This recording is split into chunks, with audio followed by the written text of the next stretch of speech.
Jóvenes alumnos, tengan ustedes muy buenos días. En esta oportunidad vamos a explicar el tema de proceso económico que pertenece a la asignatura de Economía. Proceso económico, ¿qué es? Es el conjunto de actividades económicas que el hombre realiza con la finalidad de obtener bienes o servicios con las cuales busca satisfacer sus necesidades. Fases o etapas del proceso económico. Tenemos, por ejemplo, la producción, la circulación, distribución, consumo e inversión. ¿Qué es la producción? Es la elaboración, la creación del bien o servicios, para el cual vamos a utilizar los factores productivos: naturaleza, trabajo, capital. La naturaleza va a darme materia prima. El trabajo puede ser físico, puede ser mental. Y el capital vendrá a ser las herramientas, las maquinarias con las cuales voy a producir el bien o servicio. La otra etapa es la circulación, que la circulación es el traslado del bien o servicio del lugar de producción al lugar de consumo, en este caso de la empresa hacia el mercado. ¿Para qué? Para poder intercambiarlo, ya sea por otro bien, que vendría a ser el trueque, o ya sea por dinero, que vendría a ser el intercambio mercantil o indirecto. La otra fase vendría a ser la distribución, que la distribución es la retribución económica de los factores productivos. Quiere decir, voy a pagar a todos aquellos que participaron de manera directa o indirecta en la producción.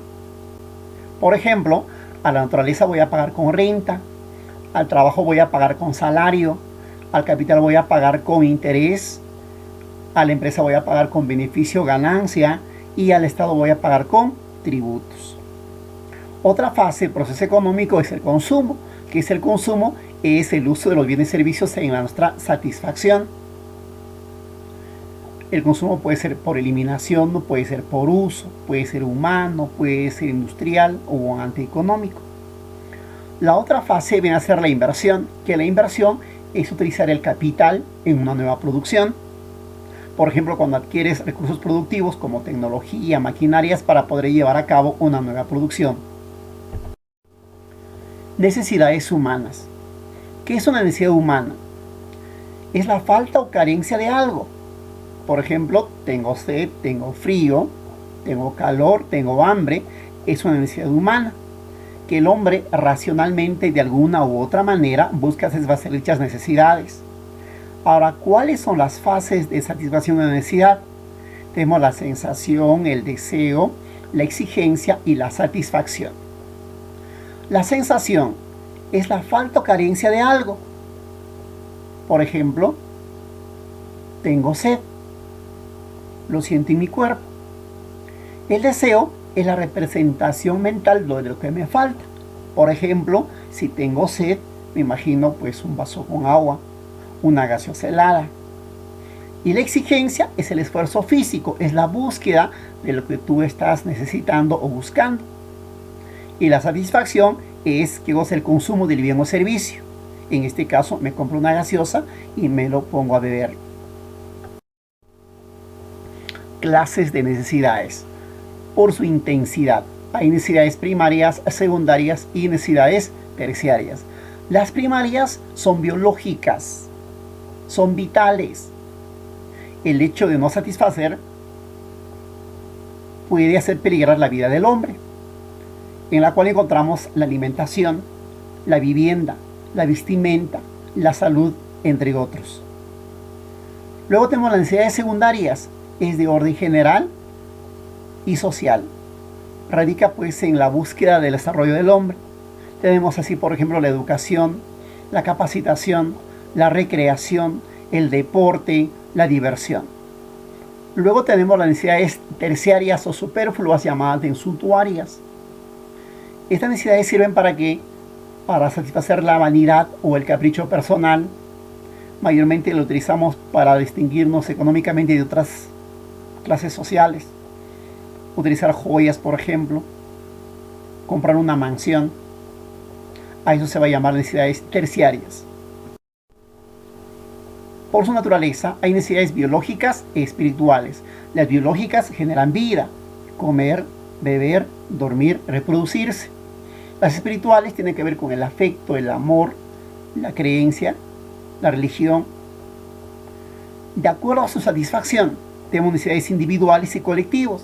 Los individuales es personal, es de cada uno, descansar, comer, leer, beber.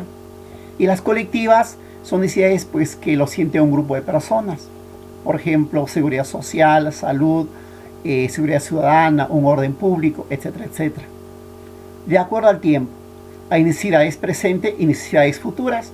Las presentes, por ejemplo, podría ser ingresar a la universidad, nuestra necesidad presente, y futura sería ser pues un buen profesional. Características o leyes de la necesidad. Tenemos, por ejemplo, las ilimitadas en número. Ley de la infinidad. Existe infinidad de necesidades. El avance de la ciencia, la tecnología, nos crea muchas necesidades. Ley de la saturación, o ley de goce, o limitada incapacidad.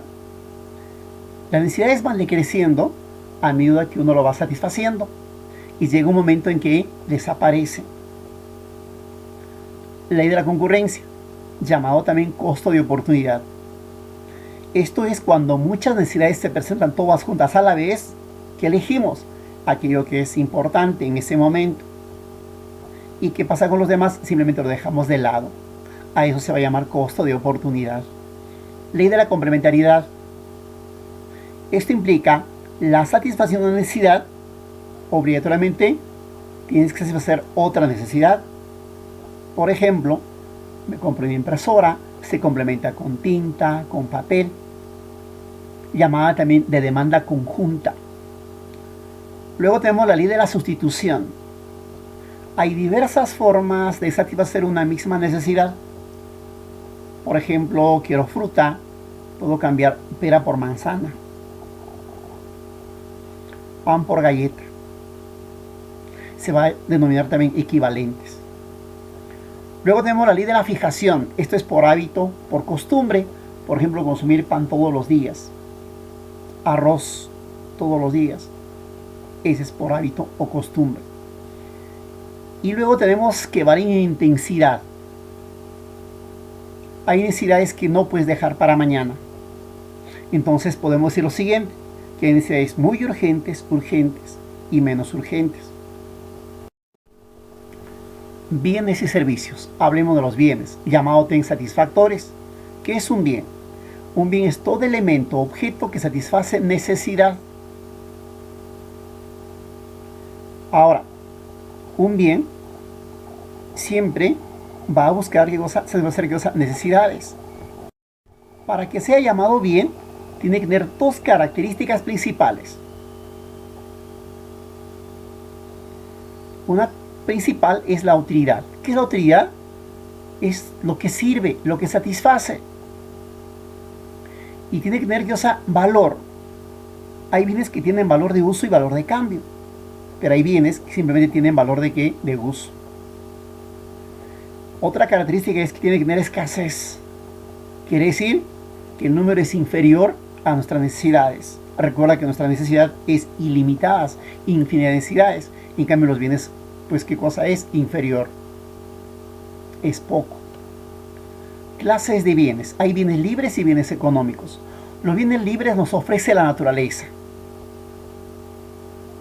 Por ejemplo, tenemos que es abundante. Para su existencia no requiere el trabajo del hombre. No se puede ejercer propiedad sobre ellos. Es intransferible. Tiene valor de uso, pero no tiene valor de cambio.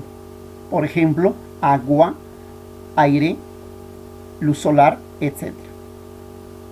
En cambio, los bienes económicos está hecho por el hombre. Existe por el trabajo del hombre. Es escaso, es transferible, tiene dueño. Por ejemplo, un cuaderno, un celular, un lapicero. Ojo, actualmente las fuerzas naturales como agua, gas, energía eléctrica, espectro electromagnético son bienes muebles. Clasificación de bienes económicos. 1. Por su naturaleza. Se clasifican en materiales e inmateriales. Los materiales son tangibles. Existen en el espacio y tiempo. Se puede percibir, se puede tocar un laptop, un cuaderno, un celular. En cambio, los inmateriales son abstractos, existen nada más en la mente. Una idea, una fórmula química, una obra artística, una pintura, etc. Por su duración, hay fungibles e infungibles. Los fungibles se consumen en el primer uso, luego desaparecen. Un ejemplo, alimentos, chocolate, fósforo, profiláctico. Infungibles tienen varios usos, o sea, tienen una duración mediana o larga duración. Claro que con el tiempo se van a gastar, pero tiene cierta duración. Un ejemplo, un lapicero, un artefacto. Por su significado legal o situación jurídica, hay bienes muebles o inmuebles. Los muebles son bienes que pueden ser llevados de un lugar a otro, se pueden trasladar. Para ser dueño, simple y llanamente con un comprobante de pago. No hay necesidad que tenga un registro público. En algunos casos sí lo puede tener, pero no todos. Ejemplo, tenemos un artefacto, tenemos un televisor, tenemos aviones, barcos, trenes, etcétera, etcétera. Inmuebles son bienes que no pueden ser llevados de un lugar a otro, no se pueden trasladar. Para su propiedad, para ser dueño de estos bienes, necesariamente tiene que tener escritura pública. Un ejemplo, tenemos una casa, un terreno, derecho de compra y venta, herencia, hipoteca, etc. Por su función, bienes intermedios y bienes finales. Los bienes intermedios son los bienes insumos: lana, carne, harina, madera, leche, huevo. Los bienes finales son aquellos que están listos para el consumo humano. Por ejemplo, chompa, por ejemplo, un pan, por ejemplo, una mesa. Por su destino, hay bienes de consumo y bienes de capital. Los bienes de consumo son los bienes finales: alimentos, por ejemplo, nuestra ropa, por ejemplo. Los bienes de capital son aquellos bienes que se emplean en la producción de bienes o servicios. Por ejemplo, una máquina, un tractor, un edificio o una infraestructura. Por su relación con otros bienes, hay bienes complementarios y bienes sustitutos. Los bienes complementarios, ya hablamos anteriormente, también se llama de demanda conjunta. O aquí lo vamos a determinar también bienes conexos. Un ejemplo, tengo un carro, necesita combustible, necesita SOA. Los bienes sustitutos, llamados equivalentes, aquí lo vamos a denominar también sucedáneos. Se pueden repasar, por ejemplo, té por café, por ejemplo, pan por galleta. Según el ingreso del consumidor, hay bienes inferiores y bienes superiores. Estos está clasificado de acuerdo a cuánto gana la persona, cuál es su ingreso per cápita. Por ejemplo, se llaman bienes inferiores a los bienes atípicos, de baja calidad. En este caso, los bienes inferiores es aquellos bienes que cuando el ingreso aumenta, su consumo disminuye. Un ejemplo podría ser la ropa usada. Los bienes superiores, llamados bienes de lujo o bienes normales, son los bienes adquiridos cuando se perciben mayores ingresos. Por ejemplo, una ropa nueva. Según la transacción con el comercio internacional, recuerda aquí, habría que recordar lo que vendemos, lo que compramos en el mercado internacional, llamada importación y exportación. Se clasifican en dos: bienes transables y bienes no transables. Los transables son todo aquel que se puede importar y exportar. Por ejemplo, ¿qué exportamos al mundo? Materia prima. ¿Qué importamos del mundo? Bienes de capital. A eso se va a llamar bienes transables. No transables, todo aquel que no se puede ni exportar ni importar. Por ejemplo, el parque de Jauja. Los servicios. ¿Qué son los servicios? Son prestaciones que realiza una persona a favor de otras personas. Informáticos, de transportes, comerciales, etcétera, etcétera. ¿Qué características tiene un servicio? Tiene tres características principales un servicio. Primero, son inmateriales, no se puede tocar, no se puede apropiar materialmente. Se consumen en el presente, quiere decir, se va produciendo y se va consumiendo, es de consumo instantáneo. Ahora, para ser brindados, se requiere de usos o de bienes materiales. Por ejemplo, un profesor que hace sus clases en el salón o que utiliza un plumón, utiliza en este caso la pizarra, moto.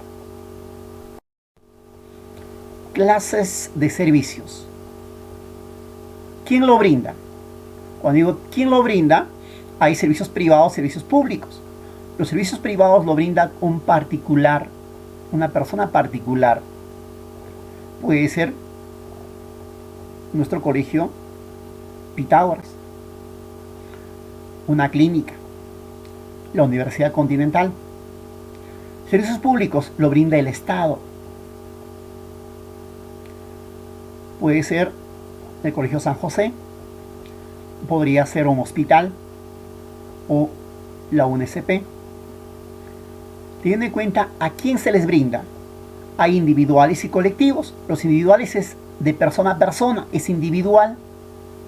Por ejemplo, un peluquero, un dentista, una atención médica. Servicios colectivos se brinda a un grupo de personas. Por ejemplo, transporte. Por ejemplo, alumbrado público. Según la actividad, tenemos servicios de transporte, financiero, consultoría y profesional. Bien, jóvenes, hemos llegado a la última parte de este tema, esperando que lean, analicen, busquen otros ejemplos y de la misma manera desarrollen la práctica que el colegio les ha asignado y el cual ya tienen fecha de entrega. Muy buenas tardes.